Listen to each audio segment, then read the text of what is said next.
قل إن الموت الذي تفرون منه فإنه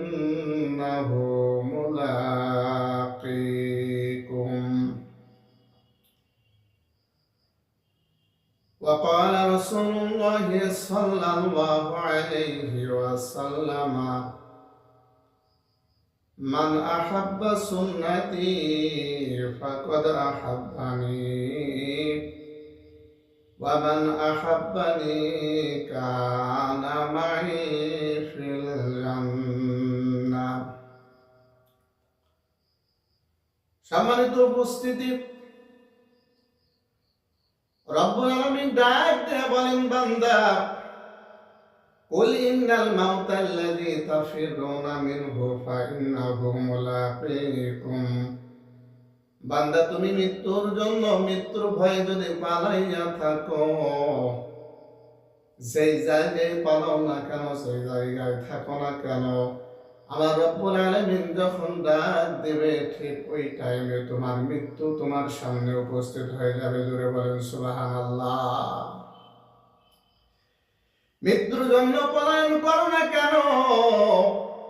মৃত্যুর যে সময়ের জন্য তোমার যখন দিন ফুরিয়ে আসবে বান্দা, তোমার যখন সময় চলে আসবে, মৃত্যুর 40 দিন পূর্বে তোমার গাছের পাতা হলুদ বর্ণ হয়ে যাবে।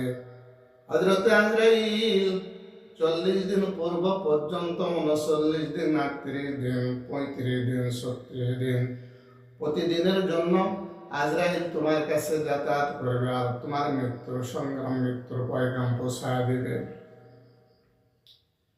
মৃত্যু যে তোমার হয়ে যাবে বান্দা, তোমার কাছে বারবার আজরাইল এসে বলবে, বান্দা তোমার মৃত্যুর সময় শেষ, তোমার হায়াত, দুনিয়ার হায়াত শেষ হয়ে গেছে।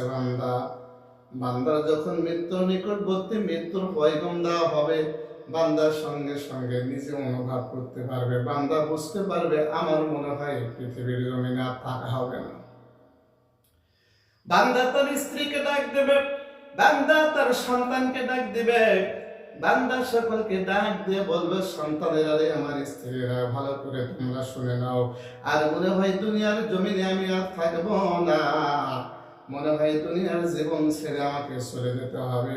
সুতরাং আমার যতটুকু সম্পদ, আমার যতটুকু জমি, আমার যতটুকু অর্থ সম্পদ আছে, তোমরা এই সম্পদ ভাগ বাটোয়ারা করে মৃত্যুবরণ করলে তোমরা সেটা সঠিকভাবে ভাগ বাটোয়ারা করবা। অনেক সময় স্ত্রীর কাছে ক্ষমা চায়, সন্তানদেরকে ডাক দিয়ে বলে, সন্তান দুনিয়ার জীবনে তোমাদের সঙ্গে কত খারাপ আচরণ করেছি।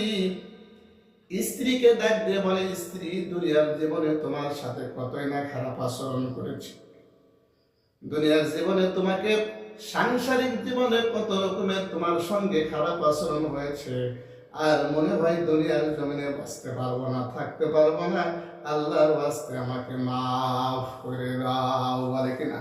কথা বলে। অনেক লোক আছে যাদের মৃত্যুর পয়গাম চলে আসে। আজরাইল আলাইহিস সালাম যখন মৃত্যুর পয়গাম দিয়ে দেয়, এমত অবস্থায় মানুষগুলো রাস্তার পাশে পাশে বসে, যে মানুষগুলো চলাফেরা করে, যাতায়াত করে, তাদের ডাক দেয়। ডাক দেওয়ার পর ডাক দিয়ে বলে, ভাইজান দুনিয়াতে চলাফেরা করা অবস্থায় ভাইজান তোমার সঙ্গে অনেক রকমের খারাপ মন্তব্য, খারাপ কথাবার্তা হয়েছে, তোমার সাথে খারাপ আচরণ হয়েছে ভাইয়া, আজকে মনে হয় আর আমি দুনিয়াতে থাকবো না, আল্লাহর ওয়াস্তে আমাকে ক্ষমা করে দিন।